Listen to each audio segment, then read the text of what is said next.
بسم اللہ الرحمن الرحیم. پہلے آپ یہ ویڈیو دیکھ لیجئے. اور یزید کا کوئی قتل حسین میں کوئی رول نہیں ہے. یزید نے جواب دیا کہ اللہ تعالیٰ نے مجھے معاف کیا اور جنت میں داخل کیا. کہ یزید کے بارے میں مستند روایات سے ثابت نہیں ہے کہ وہ حضرت حسین کے قتل میں شریک تھا. پاگل تھا حسین جو سر نیزے پہ چڑھا دیا. یزید کا قطعی طور پر امام حسین علیہ السلام کو قتل کرنے کا حکم ثابت ہے بغیر شک و شبہ کے، اور صرف کتب تاریخ سے نہیں. امام حسین علیہ السلام کو قتل کرنے کا حکم کتب حدیث سے ثابت ہے. اور یہ کہنا کہ وہ ابن زیاد نے کروایا، یزید کو خبر نہ تھی، یہ یزید کو باعزت بری کرنے والے لوگوں کو سوچنا چاہیے کہ قیامت کے دن وہ کہاں کھڑے ہوں گے. قتل حسین کے مقدمے میں یزید کو باعزت بری نہیں کیا جا سکتا. السلام علیکم، کیسے ہیں آپ لوگ؟ امید ہے کہ آپ سب خیر و عافیت سے ہوں گے. تو میرے بھائیو، ابھی محرم کا مہینہ چل رہا ہے. کل ہمارے ادھر عاشورہ تھا اور مجھے یہ ویڈیو بنانے میں تھوڑا لیٹ ہو گیا. تو میرے بھائیو، ابھی انجینئر صاحب کا ایک ویڈیو آیا ہے جس پہ انہوں نے یزید کے 10 جھوٹے دفاع کیے، کہ مطلب جو جھوٹا دفاع کرتے ہیں اس کے بارے میں 10 علمی پوائنٹ دیے ہیں. تو میرے بھائیو، آج ہم ان میں سے 2 پوائنٹ دیکھیں گے. اور یہ جو یزیدی جو مولانا ہیں، وہ لوگ جو یزید کا دفاع کرتے ہیں، ان کو جو ڈاکٹر طاہر القادری حفظہ اللہ جو جواب دیے کہ ان کو سوچ لینا چاہیے وہ قیامت کے دن کہاں ہوں گے جو یزید کا جھوٹا دفاع کرتے ہیں. تو میرے بھائیو، ویڈیو کمپلیٹ اینڈ تک ضرور دیکھیے تاکہ آپ کو پوری بات سمجھ میں آئے. بنا کسی تاخیر کے اللہ کا نام لے کے شروع کرتے ہیں. پہلا جھوٹا دفاع یہ کرتے ہیں، وہ کہتے ہیں کہ جی یہ بنو امیہ کو یا یزید ابن معاویہ کو ڈسکس کرنا یہ کوئی جنت یا جہنم کا مسئلہ نہیں ہے، اس لیے اس ٹاپک کو ڈسکس کرنا کوئی ضروری نہیں ہے. واہ، کل تک تو آپ لوگ شیعہ کو جہنمی ڈکلیئر کرنے کے لیے ہمیں خود ہی بتاتے تھے کہ سیدنا علی کا قول ہے جو صحیح سند سے ثابت ہے، نبی الاسلام سے بھی ثابت ہے لیکن وہ روایت کمزور ہے. جو حضرت علی کا قول صحیح سند سے فضائل صحابہ احمد بن حنبل کی کتاب میں موجود ہے، اور شیعہ کے ہاں بھی نہج البلاغہ میں مولا علی کا یہ قول موجود ہے. یہ سنی اور شیعہ دونوں کے ہاں ہے کہ سیدنا علی نے کہا کہ میری وجہ سے 2 فرقے گمراہ ہوں گے، ایک میری محبت میں غلو کر کے، ایک میری دشمنی میں. اور میری وجہ سے یعنی مجھے بنیاد بنائیں گے. اس میں حضرت علی کا قصور نہیں ہے، جس طرح کہ حضرت عیسیٰ ابن مریم کا کوئی قصور نہیں ہے کہ یہودیوں نے ان کو گالیاں دی اور کرسچنز نے ان کی شان بڑھا دی. تو مجھے بنیاد بنا کے 2 فرقے جہنم میں چلے جائیں گے، ایک میری محبت میں غلوف کر کے، ایک میری دشمنی میں. کل تک یہ سارے مولوی ہمیں بتاتے تھے کہ دیکھا یہ 2 فرقے جہنم میں جائیں گے، تو محبت میں غلوف کرنے والے یہ شیعہ رافضی ہیں. جب ہم پوچھتے تھے یہ دوسرے کون ہیں، اللہ معافی دے آپا نہیں، وہ خارجیوں کا ایک گروہ تھا نا.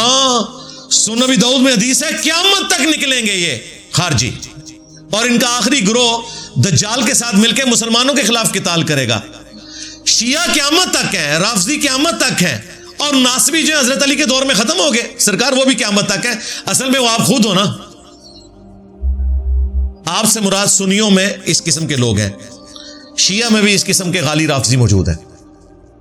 دونوں کو اپنے گھروں کی صفائی کی ضرورت ہے.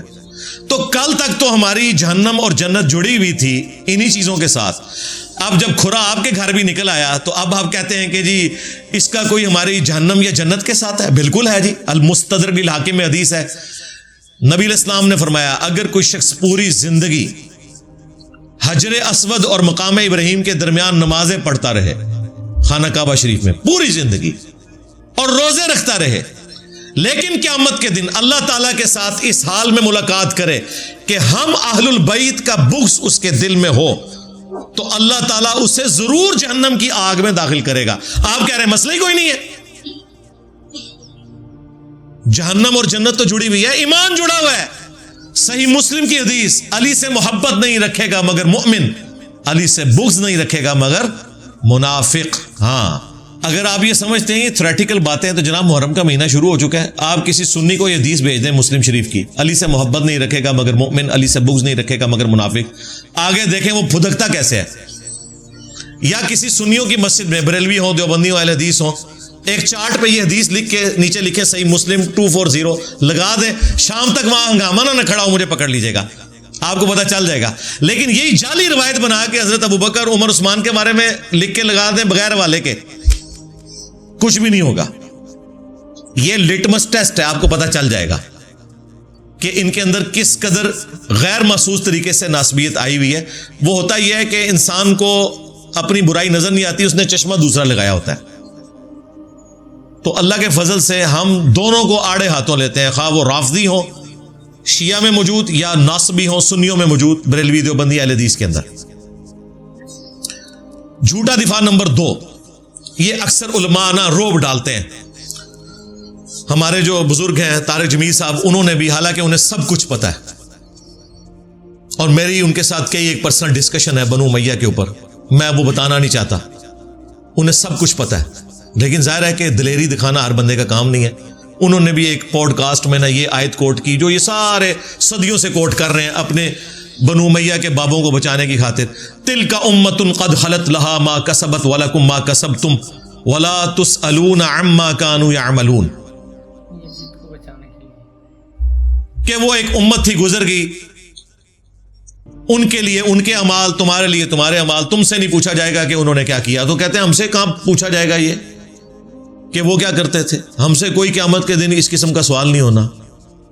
اور آیت کو مس کوٹ کرتے ہیں. یہ آیت پورے کانٹیکسٹ کے ساتھ 2 دفعہ آئی ہے سورۃ البقرہ میں, پہلے پارے کے بالکل اینڈ پہ. وہ کانٹیکسٹ دیکھیں کیا تھا. کانٹیکسٹ یہ تھا کہ یہودیوں کا یہ عقیدہ تھا کہ ہم ابراہیمی ہیں, ہمیں یہ نسبت کام آ جائے گی. نصرانیوں کا بھی یہ کہنا تھا ہم ابراہیمی ہیں, ہمیں یہ نسبت کام آئے گی. تو اللہ تعالیٰ فرمایا تلک امۃ قد خلت, وہ ایک امت تھی نیک اعمال کرنے والی, اس میں امپلائڈ تھا وہ گزر چکی. لہا ما کسبت ولکم ما کسبتم, جو نیک اعمال انہوں نے کیے وہ اپنے ساتھ لے گئے, تمہارے لیے تمہارے نیک اعمال ہیں. تم سے نہیں پوچھا جائے گا کہ انہوں نے کیا نیکیاں کی, تم سے یہ پوچھا جائے گا تم نے کیا نیکیاں کی. برائیوں کا تو ذکر ہی نہیں تھا. لہا ما کسبت, اگر یہاں ہوتا نا علیہا ما کسبت تو پھر وہ گناہوں والا آنا تھا کہ ان پر ان کی برائیوں کا وبال اور تم پر تمہاری برائیوں کا وبال. تم سے نہیں پوچھا جائے گا انہوں نے کیا برائیاں کی. یہاں نیک اعمال کا ذکر تھا کہ تم سے نہیں پوچھا جائے گا کہ ابراہیم علیہ السلام نے کون سے نیک اعمال کیے, وہ اپنے اعمال ساتھ لے کے تم سے تمہارے اعمال کے بارے میں پوچھا جائے گا. ان ظالموں نے کس طرح مس کوٹ کیا, قرآن کی تعریف کی, پرانوں نے بھی کی, آج والے آج تک کر رہے ہیں, حالانکہ انہیں سب کچھ پتا ہے. قرآن و سنت کی روشنی میں انہیں پتا ہے کہ یہ معاملہ کتنا گمبھیر تھا. تلک امۃ قد خلت, یار یوسف علیہ السلام کے جو بھائی ہیں وہ تلک امۃ قد خلت نہیں ہے. تمہاری نظر میں قرآن میں ان کی غیبت کیوں آئی ہوئی ہے؟ تم جن کو بچا رہے ہو وہ تو سنگل صحابی ہیں, اور وہ بھی 3 بندے ہی ہیں جن کے پیچھے تمہیں ساری مصیبت پڑی ہوئی ہے. کہتے ہیں جی صحابہ کے خلاف بولتا ہے. اللہ کے بندو, 1,00,000 صحابہ میں سے 3 بندے اگر کوئی کام کریں تو صحابہ ہو گئے وہ, اور باقی جو ان کے خلاف ہیں وہ صحابہ نہیں ہیں, وہ تو خلفائے راشدین ہیں. 3 بندوں کا مسئلہ تھا, معاویہ ابن ابی سفیان, مغیرہ ابن شعبہ, عمرو بن عاص رضی اللہ عنہم اجمعین. ہم تو احترام سے نام لیں گے. ان کو پورے صحابہ بنا دیا انہوں نے. اور دوسری طرف خلفائے راشدین, اصحاب بدر, اصحاب شجرہ, جو ان کی وجہ سے شہید ہوئے, قتل ہوئے,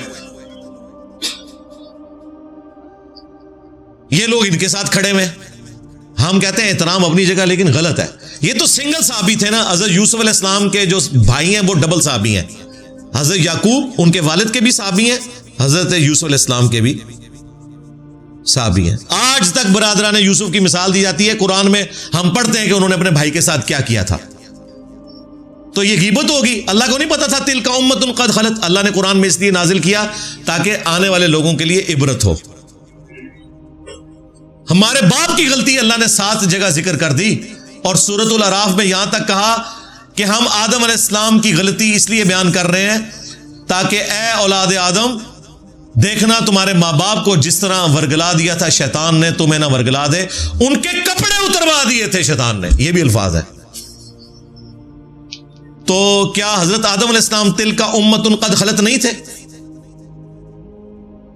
جی تاریخی باتیں، اور جناب قرآن میں بھی تاریخی لکھی ہوئی ہے، تاریخی باتیں نہیں حدیث کی کتابوں میں ہے، قرآن میں جو تاریخ آئی ہے اور بخاری مسلم میں آئی ہوئی ہے تاریخ، وہ صرف تاریخ نہیں ہے، وہ حدیث ہے، حدیثوں کے ساتھ ذکر ہوئی ہوئی ہے. یہ دو نمبریاں کر رہنا چھوڑ دیں.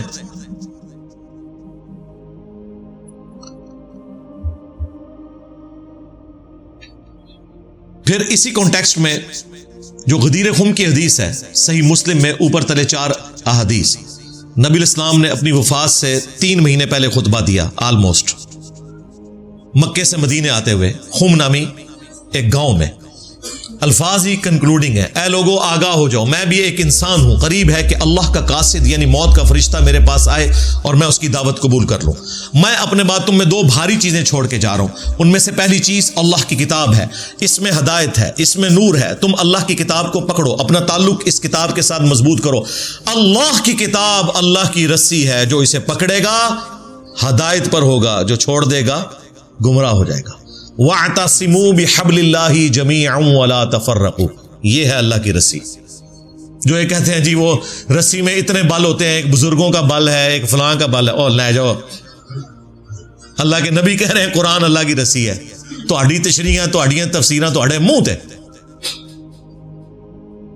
پھر فرمایا دوسری بھاری چیز میرے اہل البیت ہیں، میں اپنے اہل البیت کے معاملے میں تمہیں اللہ کا خوف دلاتا ہوں، میں اپنے اہل البیت کے معاملے میں تمہیں اللہ کا خوف دلاتا ہوں.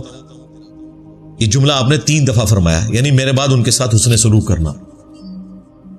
اور اسی حدیث میں پھر موجود ہے، زید بن ارقم کہتے ہیں یہاں اہل البیت سے مراد آل علی، آل عقیل، آل جعفر، آل عباس ہے، کیونکہ تابعین نے کہا امہات المومنین، ان کا امہات المومنین بھی ہے، لیکن یہاں وہ مراد نہیں ہے، وہ بھی اہل البیت ہے. پھر ایک روایت میں مسلم شریف میں ساتھ یہ ہے کہ بیوی کیسے اہل البیت ہو سکتی ہے؟ یہ اس وقت تک اہل البیت ہے جب تک وہ خامند کے عقد میں ہو. جب خامند اسے طلاق دے دے، اگرچہ نبی علیہ السلام نے کسی بیوی کو طلاق نہیں دی، لیکن زید بن ارقم کو اترنا پڑا اس لیول پہ اس وقت کے ناسبیوں کو جواب دینے کے لیے کہ اصلاً اہل البیت دودھ اور خون کے رشتے کے لوگ ہیں، بیویاں اصلاً اہل البیت نہیں ہیں، وہ اس وقت تک اہل البیت ہیں جب تک عقد میں ہو. اور الحمدللہ ساری بیویاں دنیا اور آخرت میں نبی علیہ السلام کی بیویاں ہیں الحمدللہ. لیکن یہ بات کھولنی پڑی. تو نبی علیہ السلام کہہ رہے ہیں کہ میں اہل البیت کے بارے میں تمہیں اللہ کا خوف دلاتا ہوں، یعنی ڈر جانا. اس زمانے میں اہل البیت کے ساتھ حسن سلوک یہ تھا کہ مولا علی کا ساتھ دیا جاتا جنگ صفین میں، اور کربلا میں سیدنا حسین کا. اور آج اہل البیت کے ساتھ حسن سلوک یہ ہے کہ آج جو بنو امیہ کے خدمت گزار ہیں انہیں ایکسپوز کیا جائے. اس زمانے میں ہم ہوتے تو حضرت علی اور حسین ابن علی کے ساتھ مل کر تلوار اٹھا لیتے ان کے دشمنوں پر. آج تم ہمیں اپنی زبانیں بھی نہ کھولنے دو، ہم تو غدیر خم پہ کھڑے ہیں. توحید اللہ کے فضل سے قرآن والی بیان ہو رہی ہے، غدیر خم پہ قرآن تھا پہلی چیز. ہماری جیسی واضح توحید لگی لپٹی باتوں کے بغیر کبھی کسی نے نہیں بیان کی. اہل حدیث کی بھی جرت نہیں ہوئی اس قسم کی توحید بیان کرنے کی، زیرو ٹالرنس ہے. تو غدیر خم پہ صرف قرآن نہیں تھا، اہل البیت بھی تھا. اس لیے ہم نے اہل البیت کا دفاع بھی پکڑ لیا. ہم آدھی حدیثیں نہیں پکڑتے، پوری حدیث کے اوپر عمل کرتے ہیں اللہ کے فضل سے الحمدللہ. تو میرے بھائیو امید ہے کہ آپ کو یہ ویڈیو پسند آئی ہوگی اور بات سمجھ میں آئی ہوگی. اگر ویڈیو پسند آئی ہے تو لائک اور شیئر ضرور کیجیے اور ہمیں سپورٹ کیجیے، سبسکرائب ضرور کیجیے. ملتے ہیں نیکسٹ ویڈیو میں انشاءاللہ. السلام علیکم ورحمۃ اللہ وبرکاتہ.